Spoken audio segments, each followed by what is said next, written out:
All right, what's going on, everybody? I figured I would do a little video just to kind of predict my season 19 stats, just to kind of make a guess at how big my drop off will be from season 18. Obviously, season 18 was my best season ever. That was my 91-0 perfect season. That will not be replicated by me ever again, almost certainly. I do think the map and the nodes are considerably easier, so it actually is possible for that 91-0 record to be broken this season, and especially next season, if they continue their trend of really like nerfing war really hard, the way they did after they first released the map. So for season 18, the reason I did the videos and put all that work in was because I expected to have a really good season. There was a lot of stuff going for me.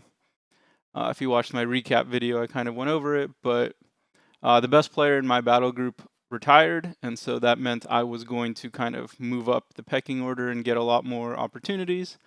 He is back, so I will be moving down the pecking order. Um, so I'm definitely not going to get as many fights, nor should I. It doesn't really make sense to not have your best players take the most fights, and I'm not one of the best players currently in my battle group. So let's do some predictions. So last season I had 91 kills. Um, I don't think Corvus is particularly good for any mini bosses, and if he is, maybe only like one or two. And that's probably going to be my main attacker. I believe I'm still the only one that has a rank 3 in the battle group, so I will say 78 kills. The deaths obviously are going to go up. Um, Part of it is going to be strictly just RNG. To go 91-0, it takes a lot of luck.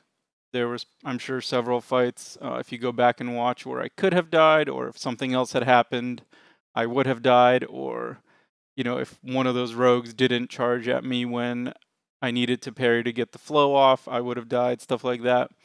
A lot of that's going to regress to the mean, as well as probably playing worse, as well as the fact that even if the map is easier, it is a new map, and there's always the potential of kind of an accidental screw up death going into a fight and only realizing that something went wrong in terms of choosing the champion or the champion you're up against or the node or the global or whatever.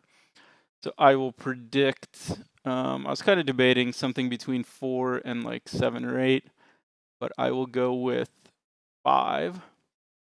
I didn't even count what solar rate that is. Let's do that really quick. What is that? 78 out of 83. That's 94%. That seems kind of high, but whatever. We'll go with that. The true difficulty rating, that stuff is impossible to predict. The per fight, I will just stick with 1.2 because that's the average. Power rating, I don't know. I'll just pick a random number, say 88.